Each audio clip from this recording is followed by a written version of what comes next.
आदरणीय दिदीबहिनी तथा दाजुभाइहरू, आज हामी नयाँ वर्ष 2078 सालमा प्रवेश गरेका छौँ। नयाँ वर्ष प्रवेशको अर्थात् नयाँ वर्षलाई स्वागत गरिरहेको यस सुखद अवसरमा म देशभित्र र बाहिर जहाँसुकै रहनुभएका भए पनि सम्पूर्ण नेपाली दिदीबहिनी तथा दाजुभाइहरूमा हार्दिक शुभकामना भन्न चाहन्छु। सबैको स्वास्थ्य राम्रो रहोस्, सबैको उन्नति प्रगति होस्।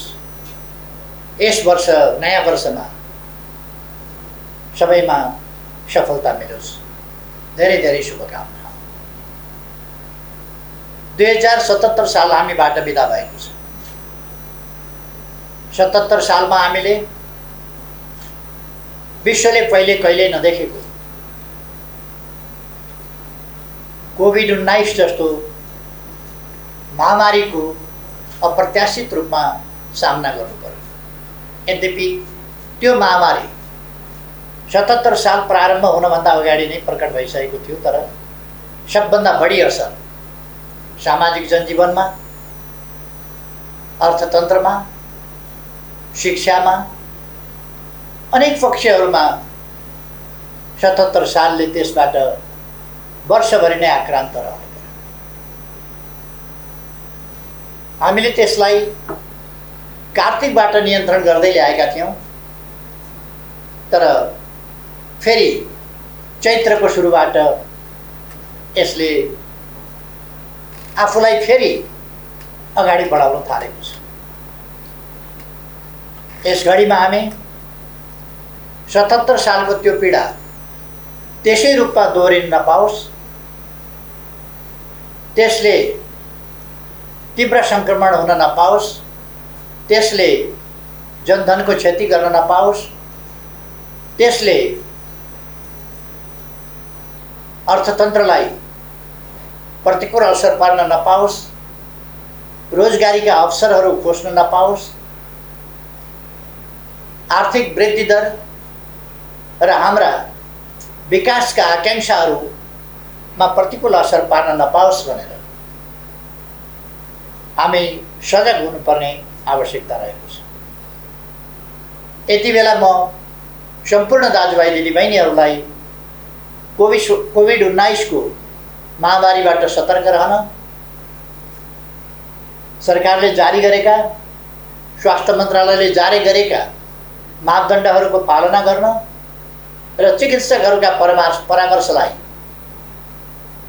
शिरोधार्य गरेर अगाडि बढ्न र आफूलाई सुरक्षित राख्न, आफ्नो समाजलाई सुरक्षित राख्न सबैमा हार्दिक आग्रह र अनुरोध पनि गर्न चाहन्छु। 77 साल कोभिडको महामारी भए पनि, केही राजनीतिक अस्वस्थता देखा परे पनि, यो वर्ष पनि गएको वर्ष पनि निरर्थक वर्ष रहेन, एउटा उपलब्धिको वर्ष नै रह्यो। हामीले चिर प्रतीक्षित मेलम्चीको पानी दशकौं पछिको सपना साकार पार्दै काठमाडौँमा झार्न र काठमाडौँका जनतामा धारा धारामा पानी पुर्याएर खुसियाली बाँड्न सफल भएका छौँ। अरू अनेक कामहरू हामीले पुरा गर्यौँ। पुनर्निर्माणका कामहरू पुरा गर्यौँ, नयाँ निर्माणका कामहरू पुरा गर्यौँ, नयाँ नयाँ असाधारण दूरगामी महत्त्वका थुप्रै आयोजनाहरू अगाडि बढायौँ। यसरी 2077 साललाई हामीले निरर्थक हुन दिएनौँ। प्रतिकूल अवस्थामा पनि अनलाइन शिक्षा मार्फत र विभिन्न शिक्षाका शिक्षण विधिहरू प्रयोग गर्दै शिक्षालाई अगाडि बढाउने, विद्यार्थी बालबालिकाका परीक्षाहरू सुसञ्चालन गर्ने र सामाजिक जनजीवनलाई सामान्य अवस्थामा फर्काउने प्रयास गर्यौँ। कोभिड-19 दुनियाँमा कसैका लागि पनि, वैज्ञानिकहरूका लागि, चिकित्सकहरूका लागि, खोज अध्ययन अनुसन्धानकर्ताहरूका लागि, कसैका लागि पनि यो पहिलेदेखि चिनिएको जानिएको विषय थिएन। यसको सामना कसरी गर्ने, त्यसका लागि पनि केही अनुभव र धेरै अनुमान त्यसका आधारमा चल्नु पर्छ। यसको भयावहता कस्तो हुन सक्छ, केही अनुमान थिए। विभिन्न प्रकारका अनुमान, कोही सकारात्मक, कोही आशावादी र कोही अत्यन्त निराशाजनक अनुमानहरू थिए। त्यसका बावजुद हामीले सुरुदेखि नै नागरिकको जीवन रक्षा गर्नु पहिलो कर्तव्य सरकारको र जीवन पहिलो, अरू सबै कुराभन्दा, अर्थतन्त्रभन्दा पनि, अरू सबै कुराभन्दा पनि नागरिकको जीवन पहिलो, जनताको जीवन पहिलो। जनताको जीवन बचाउन सकियो भने शिक्षालयहरू चल्नेछन्, उद्योग कल कारखानाहरू चल्नेछन्, बन्द भयो भने केही समयपछि फेरि खुल्नेछन्।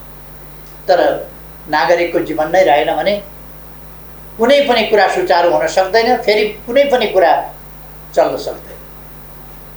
उद्योगहरू यदि केही समयका लागि बन्द भयो भने, नागरिकहरू सुरक्षित रह्यो भने फेरि केही समयमै पुनः सञ्चालन गर्न सकिन्छ। तर मानिसको जीवन रहेन भने त्यो फेरि पुनः सञ्चालन गर्न सकिँदैन। सबै कुरा मानिसका लागि, सबै कुरा मानवद्वारा। त्यसर्थ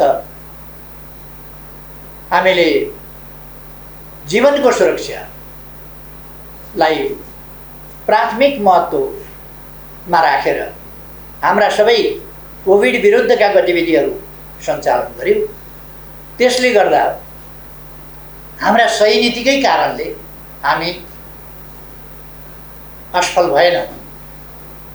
तुलनात्मक रूपमा कम क्षति सामाजिक जनजीवनमा अथवा आर्थिक क्रियाकलापमा, आर्थिक वृद्धि दरमा।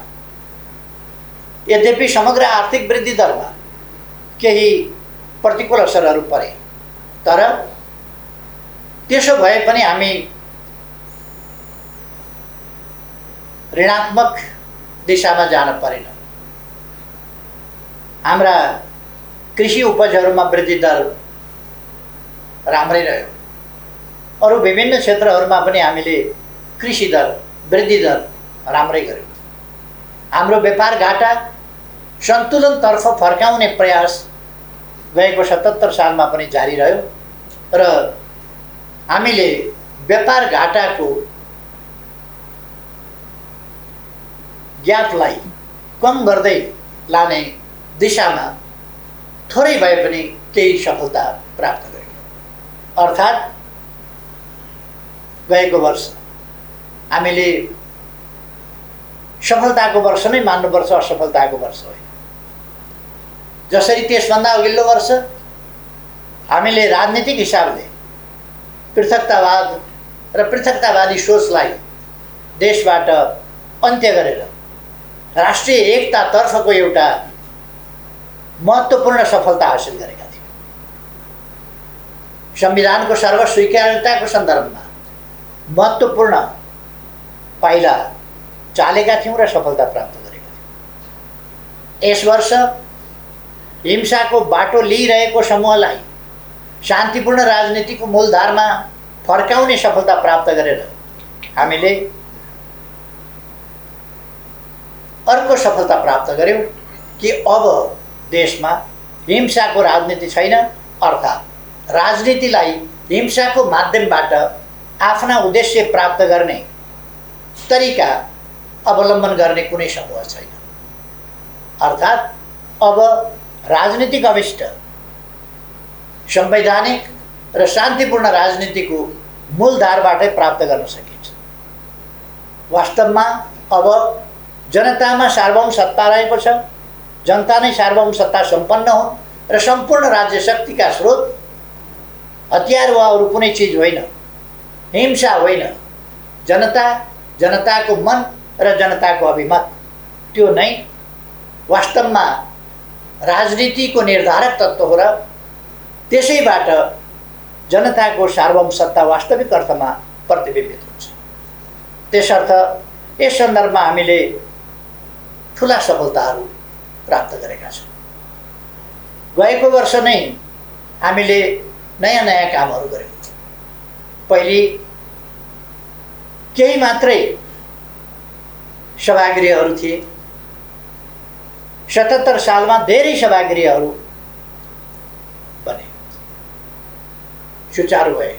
हामीले लुम्बिनीमा 5000 क्षमताको सभागृह, ध्यान केन्द्र,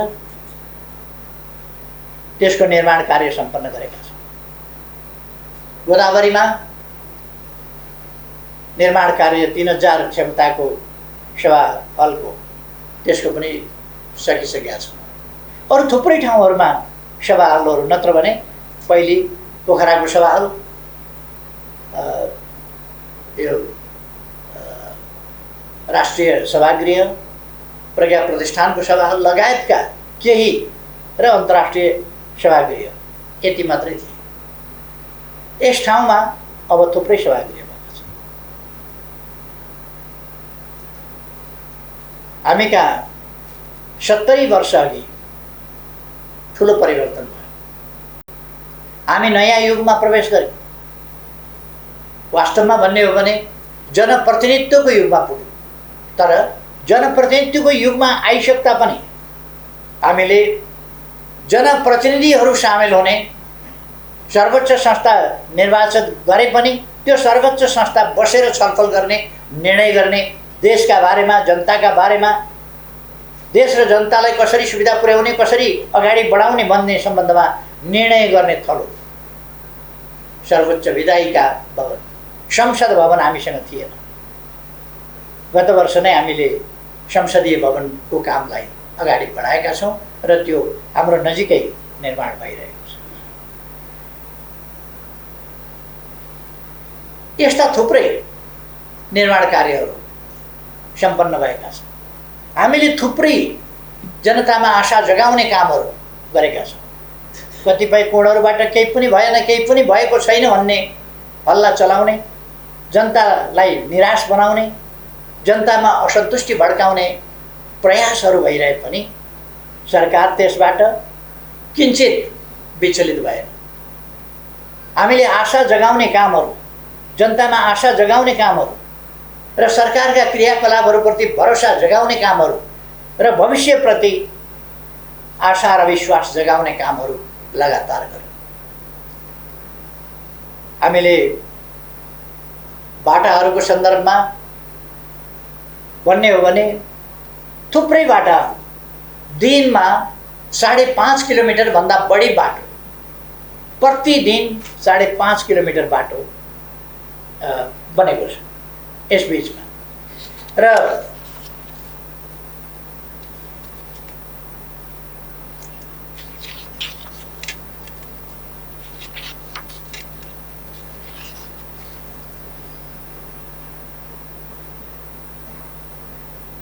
एक दिनमा कम्तीमा 12वटाका दरले आवासहरू तयार भएका छन्। विभिन्न 8 प्रकारका सामाजिक सुरक्षा भत्ता पाउनेको संख्या 30,60,000 भन्दा बढी छ। हामीले सामाजिक सुरक्षा भत्ता महिनाको 100बाट सुरु गरेका थियौँ। त्यो 100बाट सुरु गरेको, महिनाको 100बाट सुरु गरेको भत्ता आज दिनको 100मा पुगेको छ। र मैले अस्ति नै भनिसकेको छु, अब आगामी दिनमा आउँदो बजेटबाट त्यो सामाजिक सुरक्षा भत्ता अझ बढी वृद्धि गरिनेछ। त्यो कुरा मैले बताएको छु।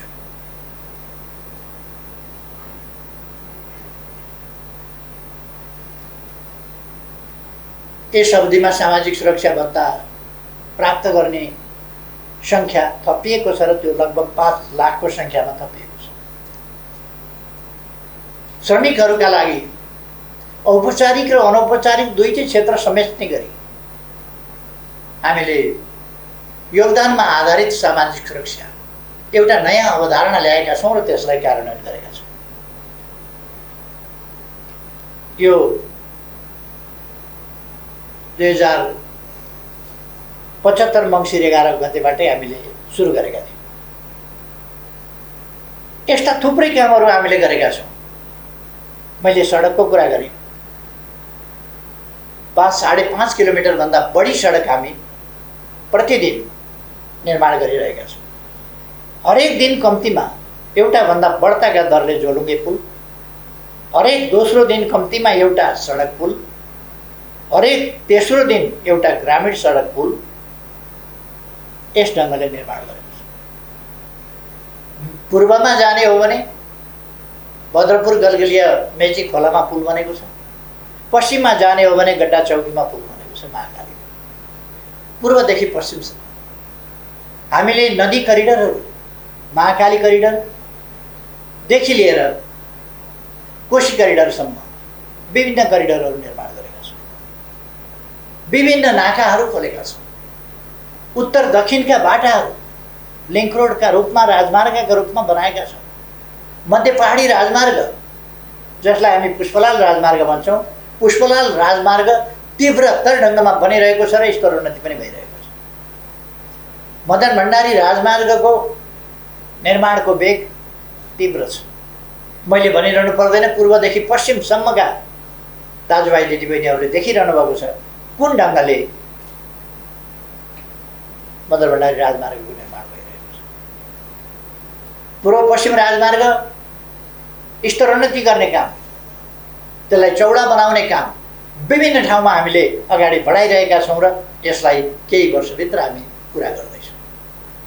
हुलाकी राजमार्ग अत्यधिक ठुलो मात्रामा सम्पन्न भइ नै सकेको छ, केही ठाउँहरूमा मात्रै सम्पन्न हुन बाँकी छ, खास गरी निकुञ्ज आदिका कारणहरूले।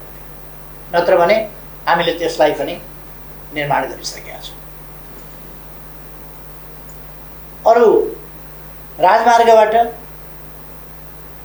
सदरमुकाम, तराईमा सदरमुकाम जोड्ने बाटाहरू 4 लेनका 6 लेनका बाटाहरू स्तरोन्नति गरिएका छन्। रेलमार्ग हामीले जनकपुरमा 2टा रेल ल्याइसकेका छौँ र यसै महिनाबाट सञ्चालन प्रारम्भ गर्दैछौँ। पूर्व पश्चिम रेलमार्ग कतिपय ठाउँमा ट्र्याक बनाउने काम, कतिपय ठाउँमा पुल बनाउने काम, अनेक कामहरू हामीले सुरु गरिसकेका छौँ। जग्गा अधिग्रहणका कामहरू सुरु गरेका छौँ र अब छिटै नै पूर्व पश्चिम रेलमार्ग हुँदैछ। आशा जगाउनुपर्छ, जनतामा विश्वास जाग्नुपर्छ, विकास निर्माणका काम अगाडि बढ्छ।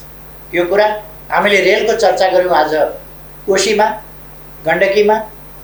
आफ्नै उत्साहमा, आफ्नै लगानीमा निजी क्षेत्रबाट केही उत्साही युवाहरूले स्टिमर चलाइसक्नु भएको छ।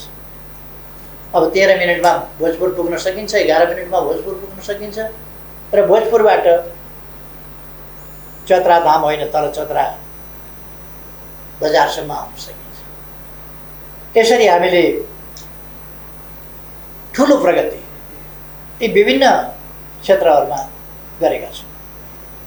पुनर्निर्माण प्राधिकरणले असाधारण काम गरेको छ र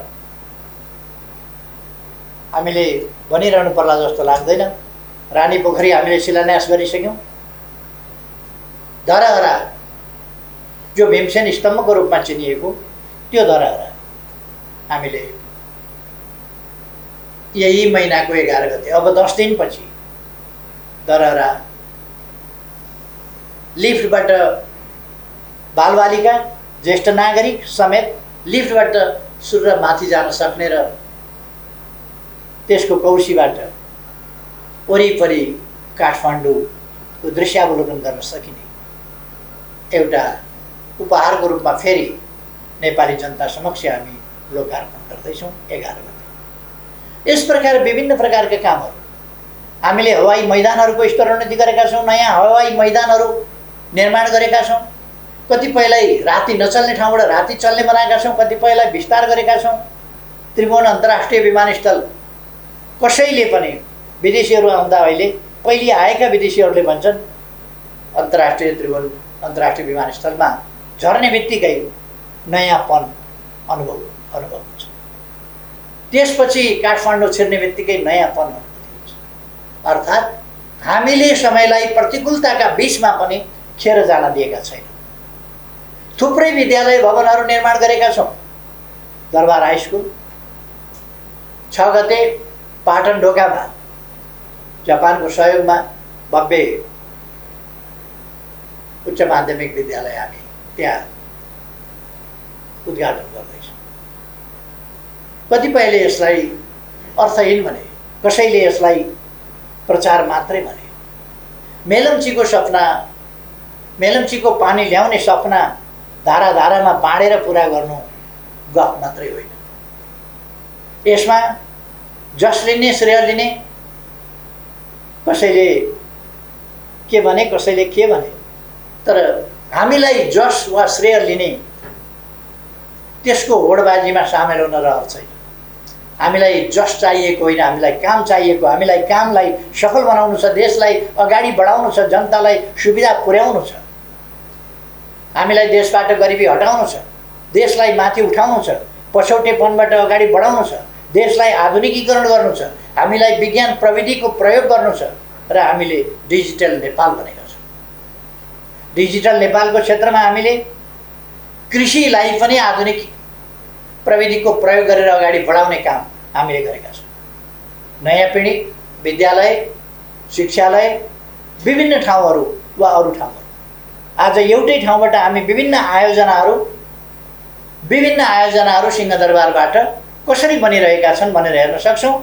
तामाकोसीको काम कस्तो भइरहेको छ, भैरवा एयरपोर्टको काम कस्तो भइरहेको छ, पोखरा एयरपोर्टको काम कस्तो भइरहेको छ, भेरी बबईको काम कस्तो भइराखेको छ, यी सबै कुराहरू हामी यहीँ सिंहदरबारमा बसेर हेर्छौँ। यी उपलब्धिहरू हामीले हासिल गरेका छौँ। यस सम्बन्धमा म धेरै जान चाहन्न, किनभने गत फागुन 3 गते 3 वर्ष कार्यकाल पुगेको सन्दर्भमा मैले सञ्चार माध्यमहरूसँगको ब्रिफिङमा भनेको थिएँ अलिक सविस्तारमा ती कुराहरू बताएको थिएँ। त्यसकारण म त्यसमा गइरहनुपर्छ भन्ने लाग्दैन मलाई। अस्ति फागुन 3 गते मात्रै सविस्तार बताइएको छ, त्यसकारण म त्यसमा अहिले धेरै गइरहन आवश्यक ठान्दिनँ। हामीले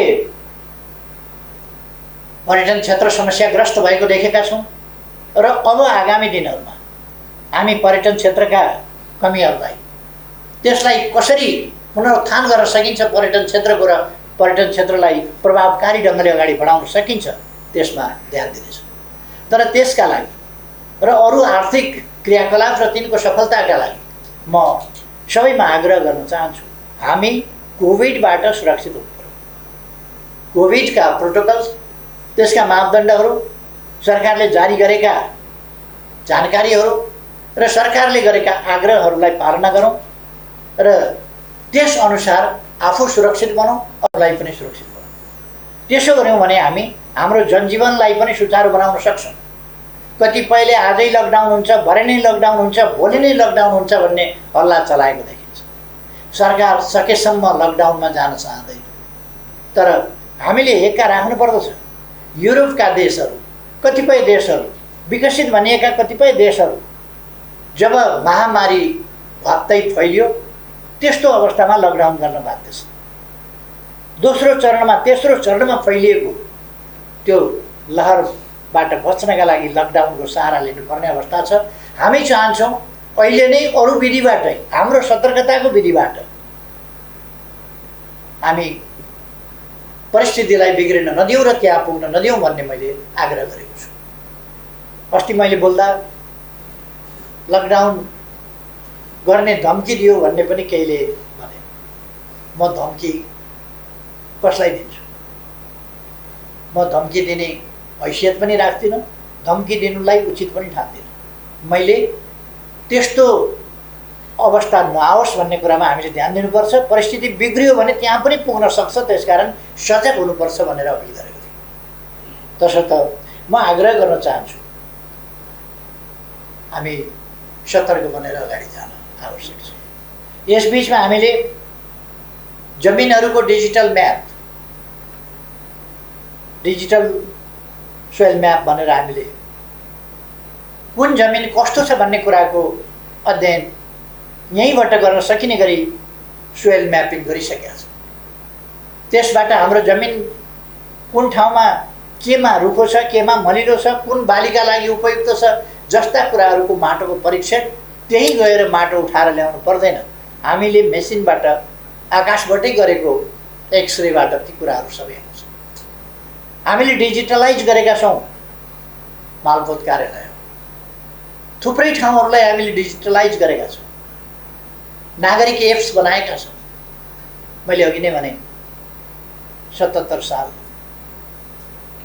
असफलताको वर्ष होइन, त्यो राजनीतिक हिसाबले होस्, आर्थिक हिसाबले होस्, त्यसै गरेर सामाजिक क्षेत्रमा पनि यो सफलताको वर्ष रहेको छ। हामीले सडक बालबालिकाहरू यो 2078 सालभित्र सडक बालबालिका, सडक मानव र सडकमा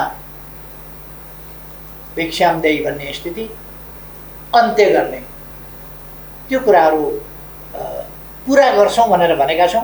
अहिले नै 77 सालमै हामीले क्याम्पेन चलाएर, अभियान चलाएर सडक बालबालिका र सडक मानव नरहेको स्थिति बनाइसकेका छौँ।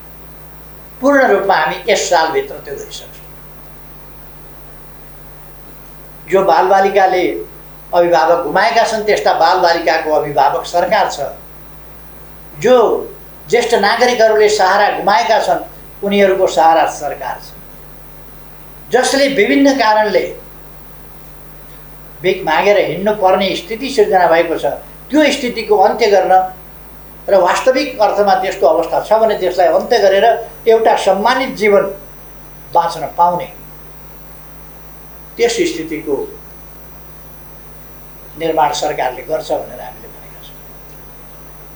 छाउपडी होस्, बोक्सी होस्, यसका विरुद्ध हामीले अभियान चलाएका छौँ। एसिड आक्रमणका विरुद्ध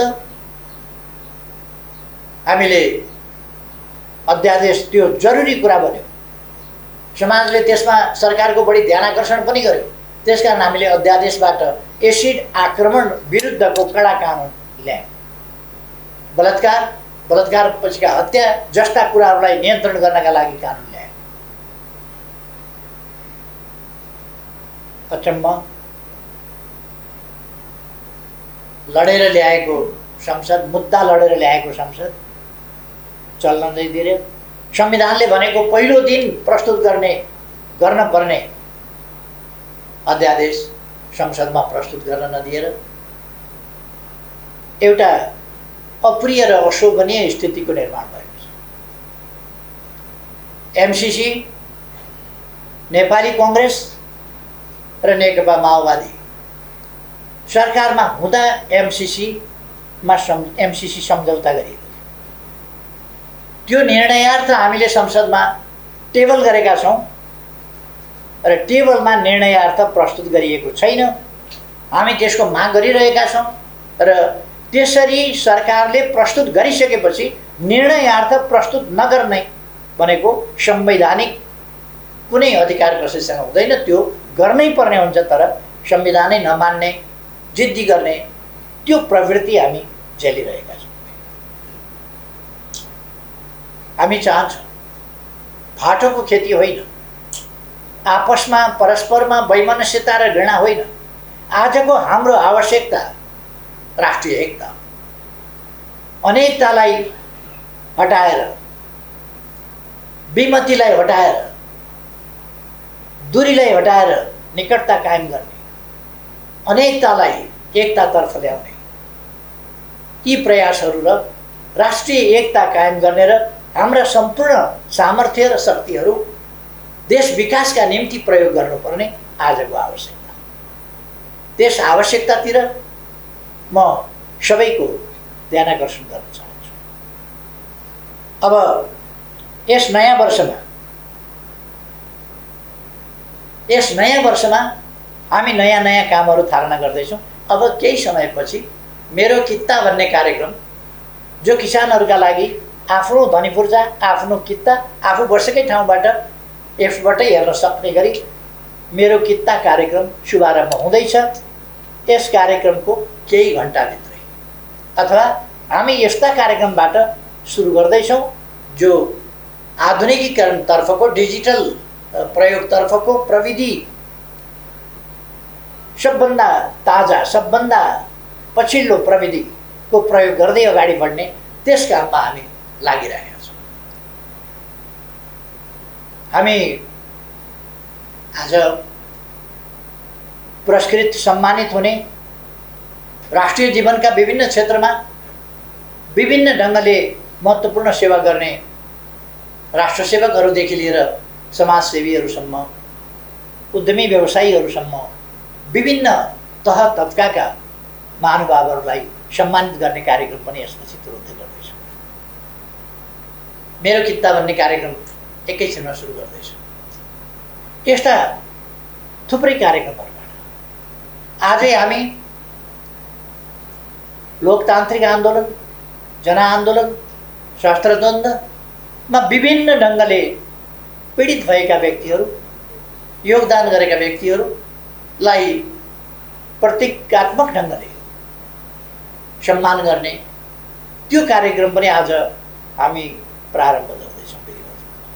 अर्थात् हामी एउटा नयाँ उत्साहका साथ, नयाँ आत्मविश्वासका साथ नयाँ वर्षमा प्रवेश गरिरहेका छौँ र यस नयाँ वर्षमा हामीले थालिसकेका कामहरूलाई तीव्रताका साथ पूर्णता दिने, अपुरा कामहरूलाई पुरा गर्ने, जो यसै वर्ष पुरा हुन सक्दैनन् त्यसलाई उल्लेख्य मात्रामा अगाडि बढाउने, देशलाई अब दुर्गम रहन नदिने। यसै वर्षभित्र हामी सिमीकोट, हुम्लाको सिमीकोटलाई पनि सडक सञ्जालसँग जोड्नेछौँ र अगाडि बढाउनेछौँ। हामीले 165वटै निर्वाचन क्षेत्रमा स्ट्राटेजिक सडकहरूको शिलान्यास गरेका छौँ। ती सडकहरूलाई हामी पूर्णता दिनेछौँ। यसै वर्षभित्र पूर्णता पुग्दैन होला, तर पूर्णताको नजिकतिर हामी पुर्याउन प्रयास गर्नेछौँ। यस्ता थुप्रै कामहरू हामीले 397वटा हस्पिटलहरू शिलान्यास गरेका छौँ। तिनको निर्माण कार्यलाई तीव्रता दिनेछौँ।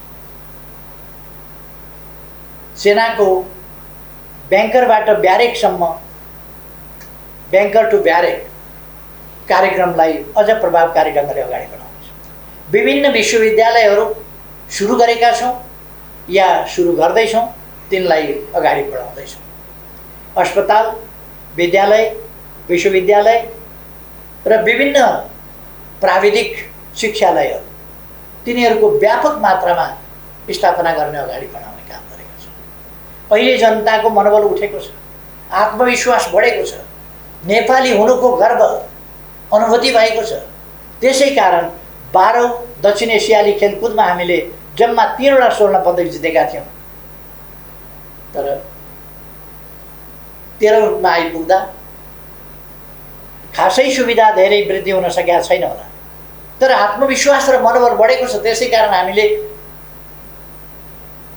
कति 51वटा स्वर्ण पदक, 207वटा सम्पूर्ण पदकहरू सहित दक्षिण एसियामा दोस्रो स्थान हासिल गरेका छौँ। र सबभन्दा महत्त्वपूर्ण कुरा त अघिल्लो भन्दा पछिल्लो ग्यापमा 12औं भन्दा 13औंमा आइपुग्दा हामीले 17 गुणा बढी स्वर्ण पदक जितेका छौँ।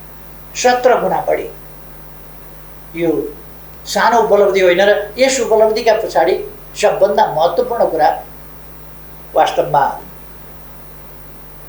नेपालीको मनोबल उठेको कारणले छ। गएको वर्ष हामीले आफ्नो भूभाग समेत सामेल गरेर नेपालको नयाँ नक्सा जारी गर्यो। सम्पूर्ण नेपाली जनताको मनमा त्यसले हर्ष छाएको छ, उमङ्ग छाएको छ, राष्ट्रिय गौरव बढेको छ, आत्मविश्वास बढेको छ र हामीले हाम्रो गौरवपूर्ण इतिहास फेरि एकपल्ट सम्झिएका छौँ। हाम्रो बहादुरीको इतिहास फेरि एकपल्ट सम्झेका छौँ। हाम्रा पूर्वजहरूको विद्वतापूर्ण इतिहास, खोज अध्ययन अनुसन्धानमूलक इतिहास फेरि एकपल्ट हामीले सम्झेका छौँ। अब आगामी दिनमा हामी प्रवेश गरिरहेको यस वर्षमा हामीले योजनाबद्ध ढङ्गले हिँड्दै जाँदा जहाँ पुगिएला भन्ने कुरा होइन, भरे बेलुका कहाँ बास बस्ने भन्दा जहाँ पुगिएला त्यहाँ बास बस्ने होइन।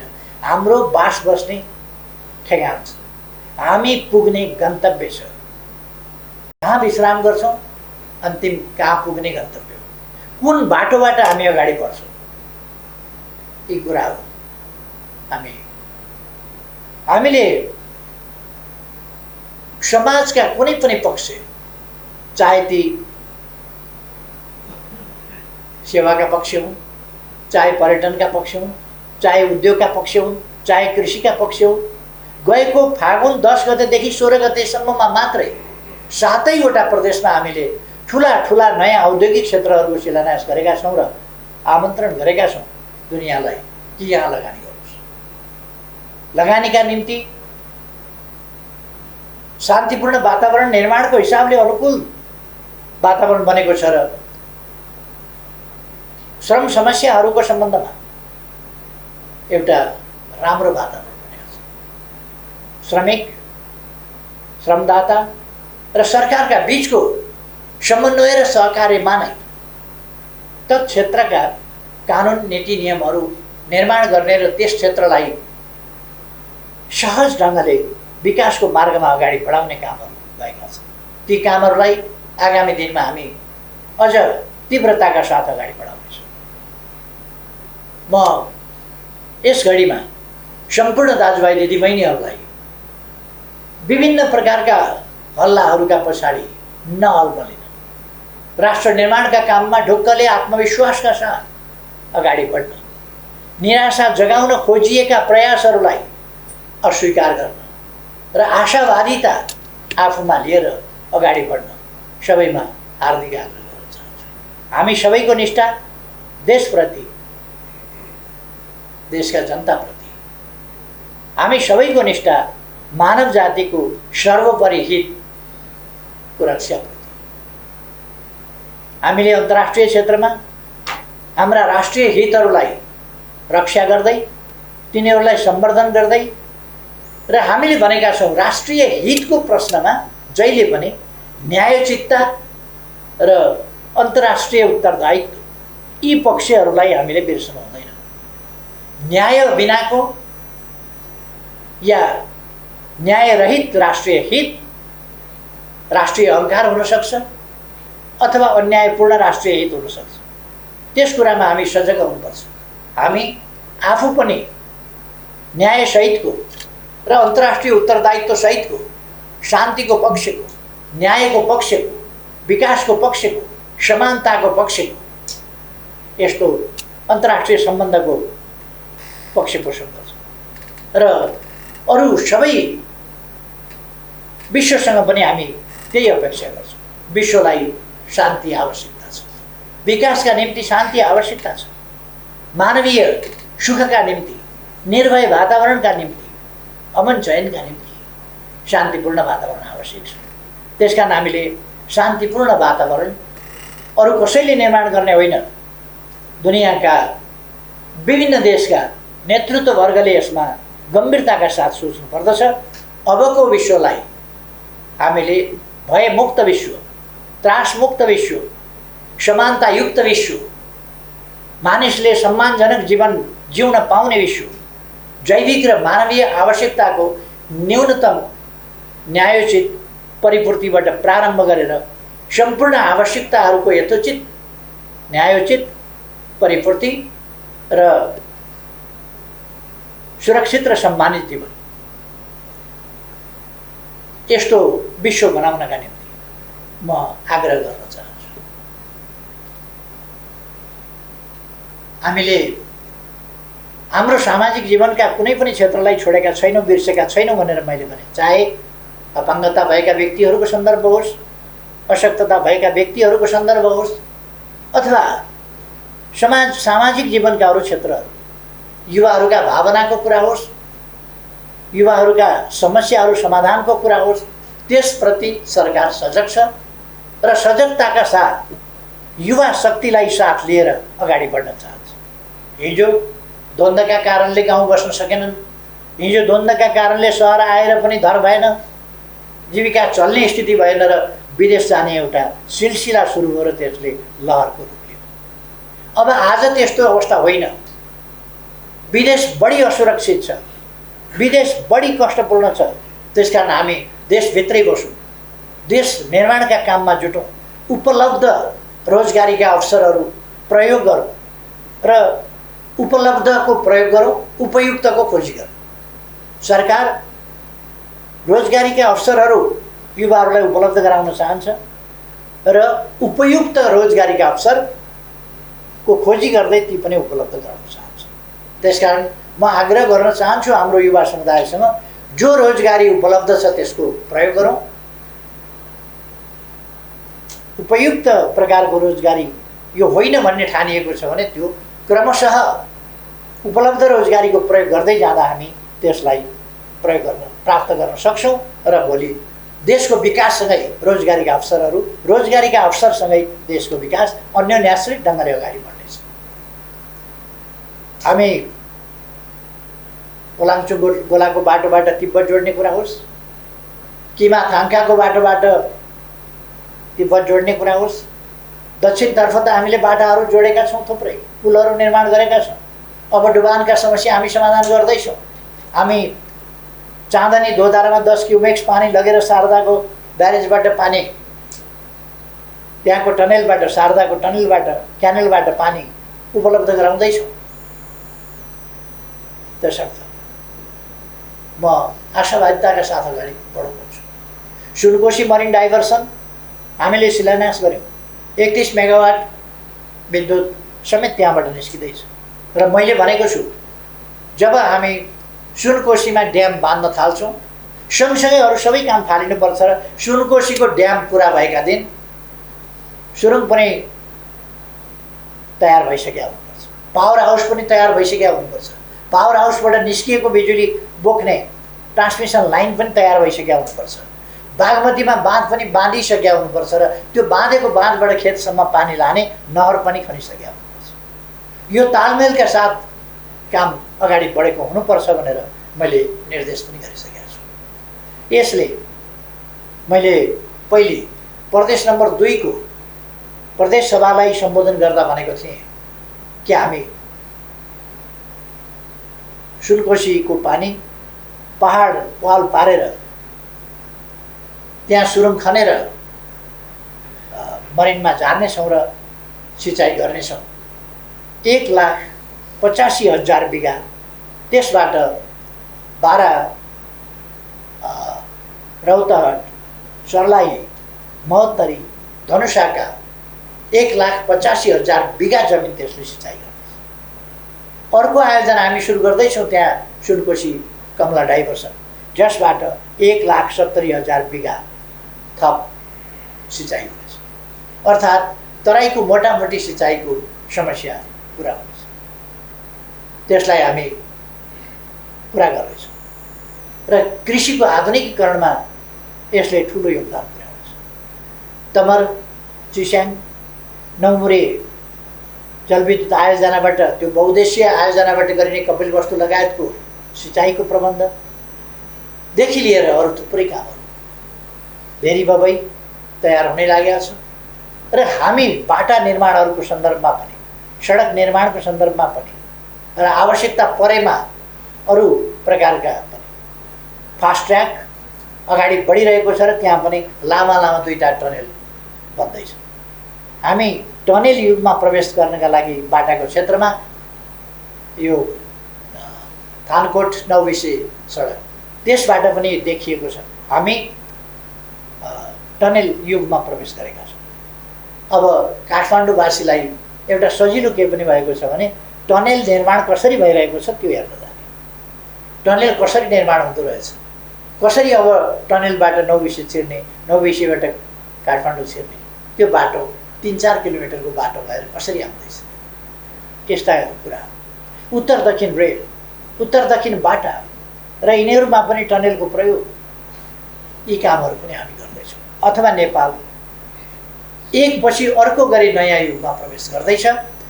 यो 2078 साल वैशाख 1 गते लाग्दा पात्रो अथवा क्यालेन्डर, त्यसको पाना पल्टिएको मात्रै होइन, पात्रोको पाना पल्टिएको मात्रै होइन, मिति परिवर्तन भएको मात्रै होइन, हामीले यहाँको स्तर पनि परिवर्तन गरेका छौँ, स्तर पनि परिवर्तन गर्दै जानेछौँ। यस आशावादिताका साथ अगाडि बढौँ भन्ने म सबैमा धेरै धेरै आग्रह गर्न चाहन्छु र फेरि एकपल्ट सम्पूर्ण नेपाली दिदीबहिनी तथा दाजुभाइहरूमा कोभिड-19बाट सावधान रहन, यसको बचावका उपायहरू गर्न, बालबालिकाहरूलाई पनि बचाउन, ज्येष्ठ नागरिकहरूलाई पनि बचाउन अगाडि बढौँ। हामीले खोपको सुरुवात गरिसकेका छौँ। 18.5 लाख लगभग व्यक्तिले खोप लगाइसकेको स्थिति छ। खोपको कार्यक्रम अगाडि बढ्दै जानेछ र यसलाई हामी नियन्त्रण गर्न सफल हुनेछौँ भन्ने विश्वासका साथ अघि बढौँ। सबैमा धेरै धेरै फेरि पनि शुभकामना भन्न चाहन्छु। नयाँ वर्ष 2078 सबैका लागि सुस्वास्थ्य, सुख समृद्धि, सफलताको वर्ष रहोस्। सबैको खुसीको वर्ष रहोस्। सबैमा धेरै धेरै धन्यवाद।